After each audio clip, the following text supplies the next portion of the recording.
22 দিন নিষেধাজ্ঞা আরোপের পর বরগুনার বাজারে উঠেছে ইলিশ মাছ।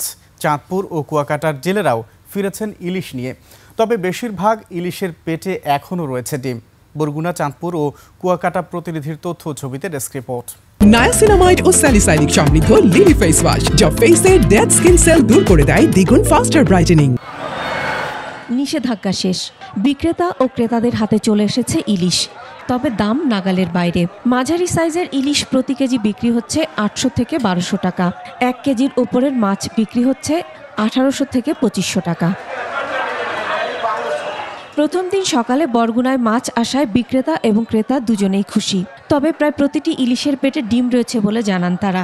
ইলিশ মাছের প্রত্যেকটা পেটে ডিম এবং দাম বেশি, এখনো মাছের সংখ্যা খুবই কম। এইরকম মাছ ওঠার কথা তেমন একটা মাছ ওঠে নাই। মাছের দাম অত্যন্ত বেশি, কেজি ওজনের মাছ 2200।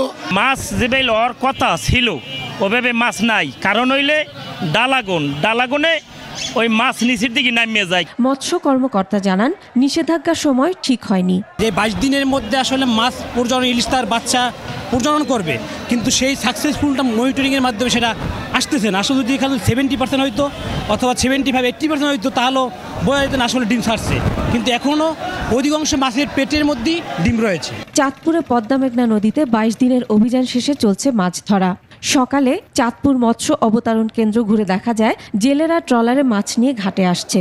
আড়তদাররা বলছেন, ঘাটে যে মাছ আসছে তার বেশিরভাগ ছোট। ওরকম পরিশুদ্ধ হবে না, মাছ তো কম নদীতে, বড় কোনো মাছ নেই এখানে, সব আপনার 300 গ্রাম 350 গ্রামের ওয়েটের মাছ পাওয়া যায়। সকাল থেকে জেলে এবং ক্রেতা বিক্রেতাদের হাঁক ডাকে মুখর পটুয়াখালীর মৎস্য বন্দর মহিপুর। চাহিদার তুলনায় মাছের পরিমাণ কম হওয়ায় চড়া দামে বিক্রি হচ্ছে ইলিশ।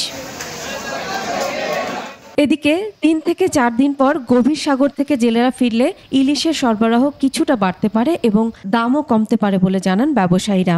10-12 ফোন পাইছি, মোটামুটি রাত 12টার পরে যে মোটামুটি এভাবে হলেও মাছ ভালো হবে, সংসার ফ্যামিলি মোটামুটি চালানো যাবে। আমরা যে মাছ টাছ পাইছি, আমরা ঋণ দিয়ে আমরা খাইলে ভালো থাকতে হবে। মাসুম আল ইসা, ডেস্ক রিপোর্ট, 21 টেলিভিশন।